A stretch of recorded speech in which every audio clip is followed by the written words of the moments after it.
Thank you to our nominees, Mr. Mody, Mr. Goettman, Dr. Callahan, and Mr. Bell for being here today. Congratulations on your nominations, and thank each of you for your willingness to serve.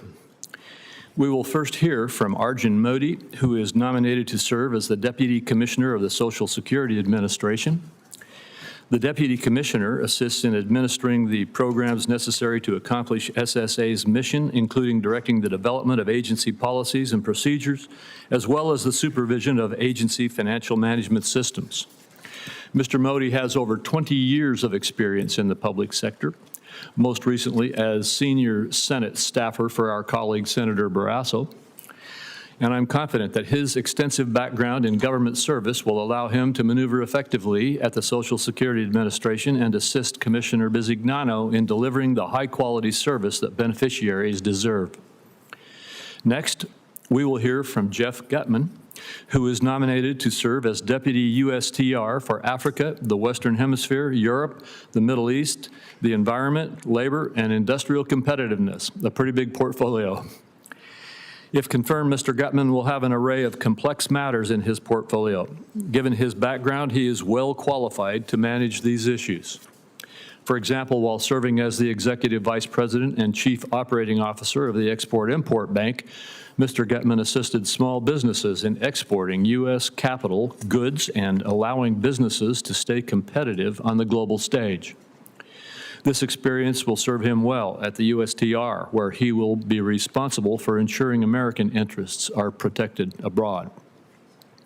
We will also hear from Dr. Julie Callahan, who is nominated to serve as the Chief Agriculture Negotiator at USTR. Dr. Callahan has a long career in public service across USTR, the Food and Drug Administration, and the Department of Agriculture. As the Assistant USTR for Agricultural Affairs and Commodity Policy, Dr. Callahan has worked tirelessly to promote the interests of U.S. farmers, ranchers, and food manufacturers. In fact, her nomination has been supported by over 80 associations representing these groups.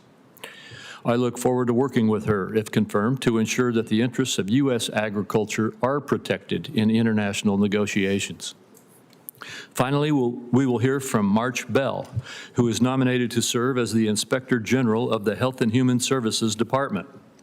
The statutory purpose of the HHS Office of Inspector General is to prevent and detect fraud, waste, and abuse, and to promote the economy, efficiency, and effectiveness of HHS programs and operations.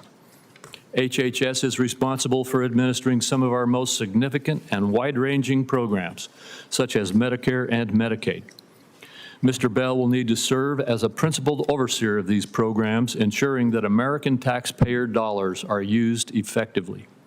His long career at oversight and investigations at the Department of Justice and in the House of Representatives, among other federal and state agencies, will serve him well in this position, if confirmed.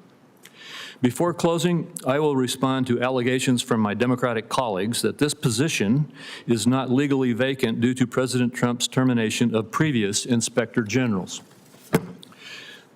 The Senate Armed Services, Small Business, and Veterans Affairs Committee, to name just a few, have all considered and advanced inspector general nominee positions that were also vacant. Inspector generals serve at the discretion of the President, and this position is vacant. Mr. Bell has successfully met the Finance Committee's rigorous vetting standard and now deserves to likewise be considered by this committee. Thank you again to our nominees for their time today.